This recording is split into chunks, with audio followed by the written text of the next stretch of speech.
What's up, SKOL Nation? Buckle up, because the Minnesota Vikings are heading into the NFL Combine season with rumors swirling, draft boards shaking, and big-time decisions looming. And I'm telling you right now, this could be the offseason that reshapes the future of the Minnesota Vikings in a massive way. We've already heard whispers about bold trade talks and potential quarterback shakeups, and now that the Combine dust has settled, the big picture is starting to come into focus. So today, we're breaking down the latest Vikings buzz and diving deep into a full 7-round mock draft that could define the next era of Vikings football. Before we jump in, I want to know, do you think the Vikings should go all in on a splash trade or build through the draft? Drop your take in the comments because this offseason is about to test everything we believe about this team. Let's start with the first big rumor. Reports suggest interim general manager Rob Brzezinski has been exploring trade discussions involving defensive tackle Javon Hargrave. Now that's not just smoke, that's strategic cap maneuvering. Trading Hargrave would reportedly save around $4 million more against the salary cap than releasing him outright.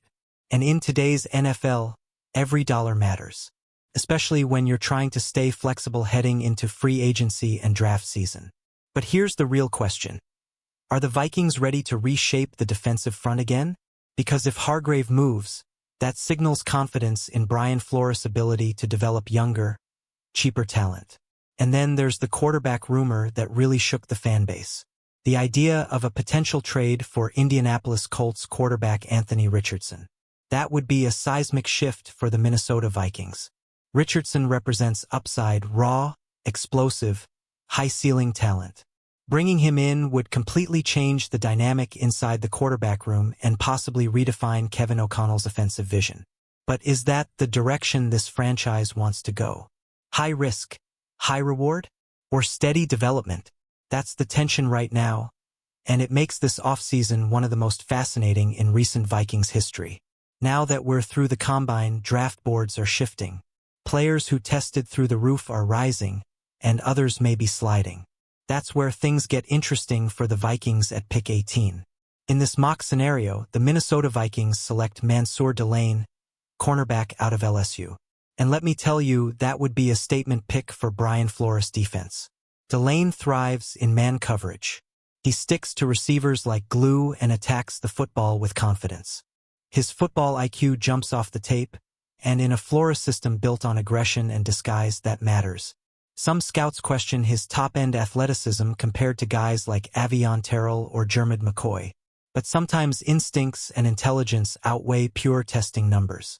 If Delane is there at 18 because other defenders boosted their stock at the Combine, the Vikings could land one of the most polished man corners in the class. And in today's NFL, you can never have enough corners. Moving to pick 49, safety becomes the focus. Even if Harrison Smith returns for another season, the Vikings need a long-term answer on the back end. Enter A.J. Halsey from LSU. A true ball hawk. 3 interceptions and 4 pass breakups last season with the Tigers, and previously 5 interceptions and 8 passes defended at Houston in 2024. That's production. That's instincts. That's exactly what Brian Flores loves in a center field safety, who can create turnovers and flip momentum in a heartbeat. At pick 82, the Vikings add a different flavor to the offense. Chris Brazell, wide receiver from Tennessee. And this one is intriguing. Kevin O'Connell doesn't just want height, he wants separation, twitch, and route-running precision. Brazell may not be your traditional 6 to 5x receiver, but he's explosive in short areas and can burn defenders deep. Yes, he'll need time to expand his route tree after 2 years at Tennessee. But the traits are there, and in this offense, traits can become production fast. Pick 97 brings Kyle Lewis, linebacker from Pitt. And if you love versatility, you're going to love this one. At 6 foot, 220 pounds, Lewis plays like a hybrid part overhang safety, part off-ball linebacker. Sound familiar? That's the kind of chess piece Flores thrives with. He mirrors the versatility we see in players like Josh Metellus. And in a defense built on confusion and matchup exploitation, that flexibility is gold. At 161, the Vikings double down on versatility with Harold Perkins Jr. from LSU. Now here's where it gets interesting.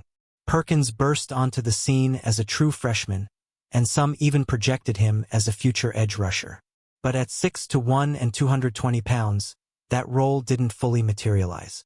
He also suffered an ACL tear in 2024, which has impacted his draft stock. But as a blitzer and space defender, that's where he can thrive, especially under Flores' creative pressure schemes. At 195, attention shifts to the offensive line with Kage Casey from Boise State. Offensive line depth is quietly a major storyline for the Minnesota Vikings. With 4 starters locked in, the uncertainty lies at swing tackle and center. Casey played tackle but could potentially kick inside. That kind of positional flexibility, being able to play 4 or even 5 spots, is exactly what helps late-round picks carve out a roster spot. At 234, the Vikings look local with Devin Eastern from Minnesota. And I love this kind of pick late. At 6'5", 315 pounds, with 34-inch arms, Eastern brings size and run-stuffing ability. His Senior Bowl week reportedly boosted his visibility after steady improvement each day. He may not offer elite pass rush juice, but as a rotational run defender in an odd front, that's tremendous value in the 7th round. Right after that, at 235, Amari Harvey from Clemson joins the secondary. And this one screams Flores mentality. He may be slightly undersized, but he plays with physicality and swagger. He attacks receivers and plays the football aggressively. That dog mentality? That's contagious in a secondary room. And competition at corner is never a bad thing. Finally, at 244, tight end Riley Nowakowski from Indiana wraps up this mock draft. Tight end isn't an urgent need, unless something unexpected happens with TJ Hawkinson. But adding competition at T3 makes sense. Nowakowski is a willing blocker and an underrated receiver who thrived with quarterback Fernando Mendoza.